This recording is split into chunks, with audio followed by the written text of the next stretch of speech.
ইসরায়েলের অত্যাধুনিক যুদ্ধ বিমানগুলোকে রীতিমতো ছাতু বানিয়েছিলেন বাংলাদেশের ছেলে সাইফুল আজম।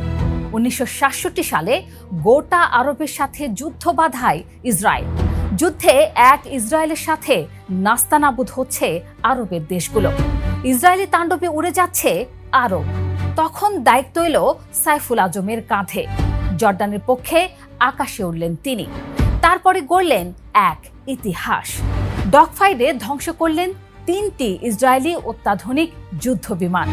শুধু তাই নয়, এর আগে ১৯৬৫ সালের পাক ভারত যুদ্ধেও ভারতের এক যুদ্ধ বিমান ধ্বংস করেন তিনি।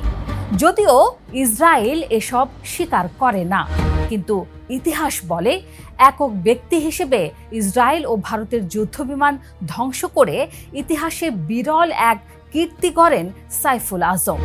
পরে উপাধি পেয়েছিলেন লিভিং ইগল নামেও।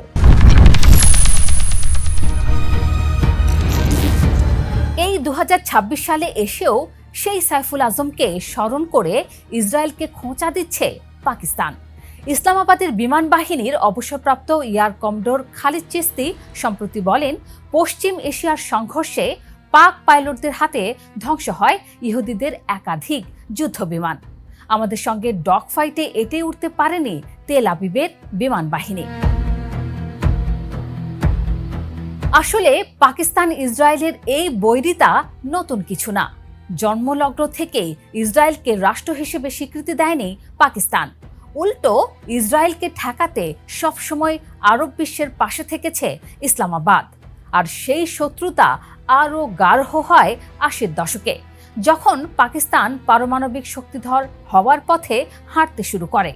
পশ্চিমা মিডিয়ায় তখন এক অদ্ভুত শব্দ চালু হয়, ইসলামিক বোমা। অথচ যাদের হাতে পারমাণবিক অস্ত্র ছিল সেই ইসরায়েল বা যুক্তরাষ্ট্রকে কখনো এমন তকমা দেওয়া হয়নি। কারণ একটাই, মুসলিম বিশ্বের প্রথম পারমাণবিক শক্তিধর দেশ হয়ে উঠুক পাকিস্তান, এটা মেনে নিতে পারছিল না ইসরায়েল। এমনকি নানা প্রতিবেদনে উঠে এসেছে চাঞ্চল্যকর তথ্য। ৮০-এর দশকের শুরুতে গুজরাটের জামনগর বিমান ঘাঁটি ব্যবহার করে পাকিস্তানের কাহুতা পারমাণবিক স্থাপনায় হামলা চালানোর ছক করেছিল ইসরায়েল। সহযোগী হিসেবে চেয়েছিল ভারতকেও। কিন্তু নিজেদের সীমান্তের এত কাছে এমন পারমাণবিক বিপর্যয়ের ঝুঁকি নিতে রাজি হননি তৎকালীন ভারতীয় প্রধানমন্ত্রী ইন্দিরা গান্ধী। শেষ মুহূর্তে বাতিল হয় সেই পরিকল্পনা। ১৯৮১ সালে ইরাকের পারমাণবিক চুল্লি বোমা মেরে উড়িয়ে দেওয়ার পর থেকেই পাকিস্তানের কর্মসূচির বিরুদ্ধেও সমান তৎপর হয়ে ওঠে Israel.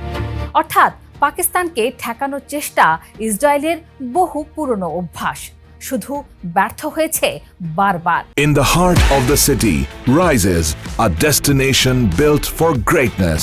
International Convention City, Bosundhara. Life takes a new course. এই পুরনো শত্রুতার প্রেক্ষাপটে এবার নতুন মোড় নিয়েছে মধ্যপ্রাচ্যের রাজনীতি। গত ৭ আগস্ট মক্কায় ঐতিহাসিক এক প্রতিরক্ষা চুক্তিতে সই করে সৌদি আরব, তুরস্ক ও Pakistan. Mecca joint defence agreement নামের এই চুক্তি অনেকটাই ন্যাটোর সেই বিখ্যাত আর্টিকেল ৫ নীতির আদলে গড়া। অর্থাৎ ৩ দেশের যে কোনো একটির ওপর হামলা মানেই ৩টির ওপরই হামলা। যদিও ৩ দেশ বারবার বলছে এই চুক্তি কোনো নির্দিষ্ট দেশের বিরুদ্ধে নয়, নিছকই প্রতিরক্ষামূলক। কিন্তু বাস্তবতা বলছে ভিন্ন কথা। ইসরায়েলের এক ঊর্ধ্বতন কর্মকর্তা নিজেই স্বীকার করেছেন এই চুক্তি তাদের চিন্তায় ফেলে দিয়েছে। তার মতে এই চুক্তি সরাসরি ইসরায়েলকে লক্ষ্য করেই করা। এমনকি মিশরও এই জোটে যোগ দিতে পারে, এই আশঙ্কাও প্রকাশ করেন তিনি। ফলে যে জোটকে নিছক প্রতিরক্ষা চুক্তি বলা হচ্ছে, বিশ্লেষকদের চোখে সেটাই এখন ইসলামিক ন্যাটো বা ইসরায়েল বিরোধী জোট নামে পরিচিতি পাচ্ছে। আর ঠিক এই সময়ে আবার সামনে এসেছে সাইফুল আজমের নাম। পাকিস্তানি বিমান বাহিনীর অবসরপ্রাপ্ত এয়ার কমডোর খালিদ চিস্তির সাম্প্রতিক দাবি নিয়ে হইচই পড়ে গেছে। যদিও ইসরায়েলি বিমান বাহিনী নিজেরাই এসব দাবি স্বীকার করে না, কিন্তু বিশ্লেষকদের মতে ইতিহাসের একটা অংশ রাতারাতি অস্বীকার করার উপায় নেই। 1967 সালের যুদ্ধে ইসরায়েলি বিমান বাহিনীর বিরুদ্ধে যে বীরত্বের কথা আজ পাকিস্তান বারবার সামনে আনছে, তার আসল নায়ক কিন্তু কোনো পশ্চিম পাকিস্তানি বৈমানিক নন। তিনি পাবনার সন্তান সাইফুল আজম। 1941 সালের 11 সেপ্টেম্বর পাবনায় জন্ম সাইফুল আজমের। ছোটবেলা থেকেই আকাশের প্রতি এক অদ্ভুত টান ছিল তার। সেই টান থেকেই 1960 সালে জেনারেল ডিউটি পাইলট হিসেবে যোগ দেন তৎকালীন পাকিস্তান বিমান বাহিনীতে। এরপরে সুযোগ আসে যুক্তরাষ্ট্রে যাওয়ার। অ্যারিজোনার লুক এয়ার ফোর্স বেসে প্রশিক্ষণ নিতে যান তরুণ সাইফুল। সেখানে বোমা ফেলার নিখুঁত দক্ষতা দেখিয়ে মার্কিন বিমান বাহিনীর কাছ থেকে পান টপ গান উপাধি। তখনও কেউ জানত না এই তরুণী একদিন বিশ্ব ইতিহাসে নাম লেখাবেন।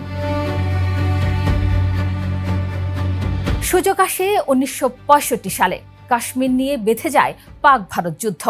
পশ্চিম পাকিস্তানের পাঞ্জাবের ডাক পড়ে সাইফুল আজমের। যুদ্ধের ময়দানে প্রথমবার নিজের রণকৌশল দেখানোর সুযোগ পান তিনি। আকাশে মুখোমুখি হন ভারতীয় ফোল্যান্ড নেট যুদ্ধবিমানের। মুহূর্তেই সেই বিমান ভূপাতিত করেন সাইফুল। ভারতীয় ফ্লাইট অফিসার বিজয় মায়াদেবকে যুদ্ধবন্দী করা হয় সেদিন। এই কীর্তির স্বীকৃতিতে পাকিস্তানের তৃতীয় সর্বোচ্চ সামরিক পদক সিতারা-ই জুরাত লাভ করেন তিনি। কিন্তু তার আসল ইতিহাস তখনও লেখা বাকি। 1967 সাল, মধ্যপ্রাচ্যে বেঁধে যায় তৃতীয় আরব ইসরায়েল যুদ্ধ, যা ইতিহাসে পরিচিত 6 দিনের যুদ্ধ নামে। পাকিস্তান বিমান বাহিনীতে কর্মরত অবস্থাতেই 6 জুন সাইফুল আজমকে বদলি করা হয় ইরাকি বিমান বাহিনীতে। এর আগে জর্ডানের বৈমানিকদের প্রশিক্ষণ দিতে সংক্ষিপ্ত সফরেও গিয়েছিলেন তিনি। যুদ্ধ শুরু হতেই পশ্চিম ইরাক আর জর্ডানের আকাশ রক্ষার দায়িত্ব এসে পড়ে তার কাঁধে। একের পর এক আক্রমণ করছিল অত্যাধুনিক ইসরায়েলি বিমান বহর। তার বিপরীতে দাঁড়িয়ে একাই লড়াই চালিয়ে যান সাইফুল। যুদ্ধ শেষে হিসাব মেলাতে দেখা যায় 3টি ইসরায়েলি যুদ্ধবিমান ভূপাতিত করেছেন তিনি। ক্ষতিগ্রস্ত করেছেন আরও একটি। একক বৈমানিক হিসেবে ইসরায়েলি বিমান বাহিনীর বিরুদ্ধে সর্বোচ্চ বিমান ধ্বংসের এই রেকর্ড আজও অক্ষুণ্ণ। এই কীর্তির স্বীকৃতি এলো বহু বছর পর। 2001 সালে যুক্তরাষ্ট্রের গ্যাদারিং অব ইগলস ফাউন্ডেশন বিশ্বের সেরা বৈমানিকদের মধ্য থেকে মাত্র 22 জনকে বেছে নেয় লিভিং ইগল উপাধির জন্য। সেই তালিকায় জায়গা করে নেন সাইফুল আজম। বিশ্বের ইতিহাসে তিনি একমাত্র বৈমানিক যিনি 4টি ভিন্ন দেশের বিমান বাহিনীতে কাজ করেছেন। পাকিস্তান, জর্ডান, ইরাক ও নিজ মাতৃভূমি বাংলাদেশে সম্মুখ সমরের দায়িত্ব পালন করেছেন। 8টি দেশের যুদ্ধবিমান চালানোর অভিজ্ঞতাও আছে তার ঝুলিতে। যুদ্ধক্ষেত্রে কখনো পরাজিত হননি তিনি। প্রতিটি লড়াইয়ে প্রতিপক্ষকে ছাড়িয়ে গেছেন দক্ষতায়। ভারত ইসরায়েলের যুদ্ধবিমান ধ্বংস তার কাছে যেন হাতের মোয়ার মতো বিষয় হয়ে গিয়েছিল। স্বাধীনতার পর দেশে ফেরেন সাইফুল আজম। যোগ দেন নতুন গড়ে ওঠা বাংলাদেশ বিমান বাহিনীতে। পরবর্তীতে রাজনীতিতে আসেন তিনি। পাবনা 3 আসন থেকে নির্বাচিত হন সংসদ সদস্য হিসেবে। কিন্তু জীবনের শেষ দিন পর্যন্ত আকাশ ছাড়েননি এই লিভিং ইগল। প্রশিক্ষক হিসেবে, উপদেষ্টা হিসেবে বিমান বাহিনীর সঙ্গে যুক্ত ছিলেন সবসময়। 2020 সালের 14 জুন দীর্ঘ রোগভোগের পর ঢাকায় নিজ বাসভবনে 80 বছর বয়সে মৃত্যুবরণ করেন তিনি। কিন্তু তার গড়া রেকর্ড রয়ে যায় অমলিন। মজার বিষয় হলো, যে সময় সাইফুল আজম এই ইতিহাস গড়েন তখন বাংলাদেশ নামের কোনো রাষ্ট্রই ছিল না। তিনি লড়েছিলেন পাকিস্তান বিমান বাহিনীর পতাকা নিয়ে। 1971 সালে পাকিস্তান ভেঙে জন্ম নেয় স্বাধীন বাংলাদেশ। অথচ আজ 5 দশক পরও সেই ইতিহাসের কৃতিত্ব ছাড়তে নারাজ ইসলামাবাদ। মক্কা চুক্তির পর ইসরায়েল বিরোধী জোটের হাওয়ায় ভর করে নিজেদের বিমান বাহিনীর সক্ষমতা জাহির করতে পুরনো এই গল্প নতুন করে সামনে আনছে পাকিস্তান। অথচ ইতিহাস বলছে, যে সাহস আর দক্ষতার কথা আজ পাকিস্তান স্মরণ করাচ্ছে, তার নেপথ্যে আসল কারিগর ছিলেন এক বাঙালি সন্তান, পাবনার সাইফুল আজম।